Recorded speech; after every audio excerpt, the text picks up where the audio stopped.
আসসালামু আলাইকুম, কেমন আছেন সবাই? আজকের ভিডিওটি খুবই গুরুত্বপূর্ণ। দুবাই ভিসা সংক্রান্ত এবং কি যারা ইউইতে 1 সেপ্টেম্বর থেকে 31 সেপ্টেম্বর পর্যন্ত যে সাধারণ ক্ষমায় সুবিধা নিতে যাচ্ছেন তাদের জন্য ভিডিওটি প্রথম থেকে শেষ পর্যন্ত দেখতে থাকুন, তাহলে আপনাদের প্রতিটি কথাই আপনাদের কাজে আসবে। আমরা ভিডিওটিকে 3টি ভাগে ভাগ করেছি। একটি হচ্ছে যে ভিজিট ভিসা, আরেকটি হচ্ছে যে আপনার রেসিডেন্স ভিসা এবং ক্যান্সেল ভিসা, আরেকটি হচ্ছে যে most important role for visit visa, যেটি হচ্ছে যে আপনার কিভাবে আপনার ভিজিট ভিসা থেকে আপনি অবৈধ হয়েছেন সেখান থেকে কিভাবে সুবিধা পাবেন। আরেকটি হচ্ছে যে আপনি যদি কোনো কিছুই করতে না চান তাহলে এক্সিট নিয়ে কিভাবে যাবেন। আরেকটি হচ্ছে যে আপনি কোনোভাবে অনুপ্রবেশ করছেন ইউইতে, সেটি থেকে আপনি পরিত্রাণ কিভাবে পাবেন।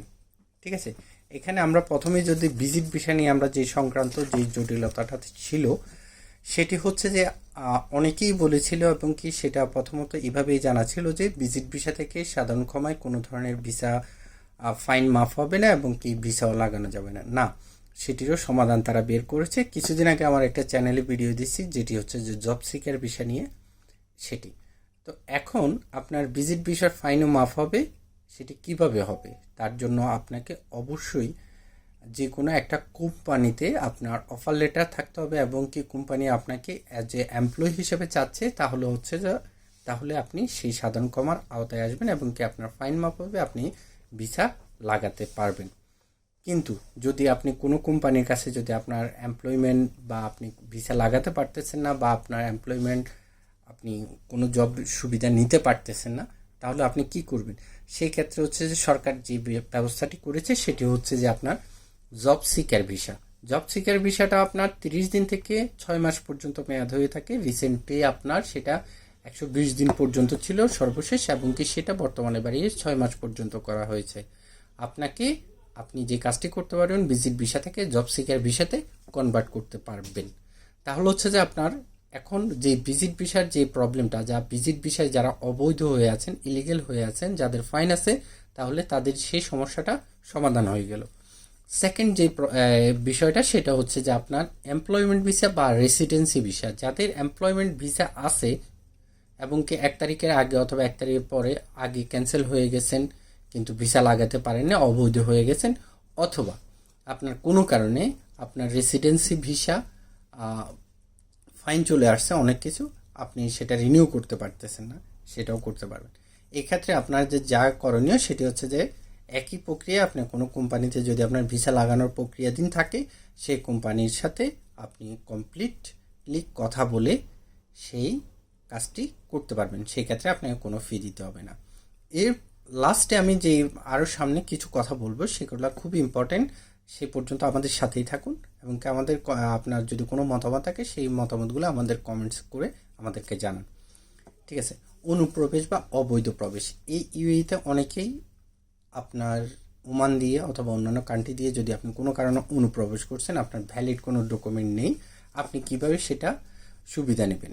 এই ক্ষেত্রে হচ্ছে যে আপনার যদি বাংলাদেশি, আপনি অ্যাজ এ বাংলাদেশি হিসেবে আপনার যদি ন্যাশনাল আইডি কার্ড থাকে, পাসপোর্ট থাকে অথবা কোনো ধরনের ভ্যালিড ডকুমেন্ট থাকে, সেই ডকুমেন্ট নিয়ে আপনি সরাসরি ইমিগ্রেশনের কাছ থেকে আপনি এক্সিট নিতে পারবেন। সেটা হচ্ছে যে হয়তো আপনাকে এখনও সেই বিষয়টা কনফার্ম না, তবে সেটা আপনাকে হয়তো পার্মানেন্ট ব্যান করে পাঠিয়ে দিতে পারে, অথবা আপনাকে সাধারণ ক্ষমার তালিকায় দিয়ে আপনাকে এক্সিট দিতে পারে।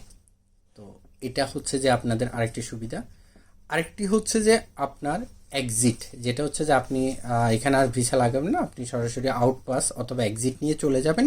সেই ক্ষেত্রে আপনি আপনার পাসপোর্ট এবং ভ্যালিড ডকুমেন্ট নিয়ে আপনি ইমিগ্রেশনের সাথে কথা বলে একটি এই অনুমোদনপত্র নিয়ে আপনি কনসুলেটে যোগাযোগ করলে সেখান থেকে আপনাকে আউটপাস দিয়ে দেওয়া হবে। ঠিক আছে, তাহলে হচ্ছে যে যে প্রক্রিয়াগুলোতে আমরা করতে চাচ্ছি সেগুলা এই হচ্ছে ভিজিট ভিসা সমস্যার সমাধান। ভিজিট ভিসা ভিসা লাগাতে পারবেন, employment visa, residency visa, cancel visa সেগুলো তো লাগাতে পারবেন। অনুপ্রবেশ সেটাও আপনি বেরিয়ে যেতে পারবেন, এক্সিট নিয়ে তো যেতেই পারবেন। এখন এই যে সম্পূর্ণ বিষয়টা সেগুলো আপনি কিভাবে করবেন? এখানে যে সম্পূর্ণ বিষয়গুলো সেগুলো হচ্ছে যে আপনার এমিরেটস, বিভিন্ন এমিরেটসের আপনার যেমন শারজা, উমুল কুইন, দুবাই, আবুধাবি, ফজেরা, সবগুলোতেই আপনার সবারই একটা নিজস্ব ইমিগ্রেশন সিস্টেম আছে। যে ইমিগ্রেশনে আপনার ফাইলটি যদি শারজাতে থাকে শারজার ইমিগ্রেশনের সাথে কমিউনিকেট করতে হবে, দুবাইতে থাকলে দুবাইতে, আর যদি আবুধাবিতে থাকে যার যার যেই এমিরেটসের ভিসা এবং কি সেখানে সেই ইমিগ্রেশনে আপনাকে কমিউনিকেট করতে হবে।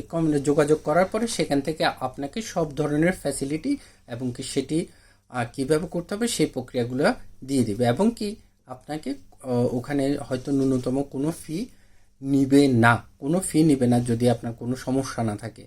আর যদি কোনো ধরনের ফি চার্জ করে সেটা সম্পূর্ণই ফ্রি আমি যতটুকু জানি। এরপরেও যদি আশা করি ফি চার্জ করবে না কোনো ব্যক্তি বা থার্ড পার্টি কোনো ব্যক্তি আপনার কাছ থেকে যদি কোনো ফি চার্জ করে সেটা ভিন্ন বিষয়।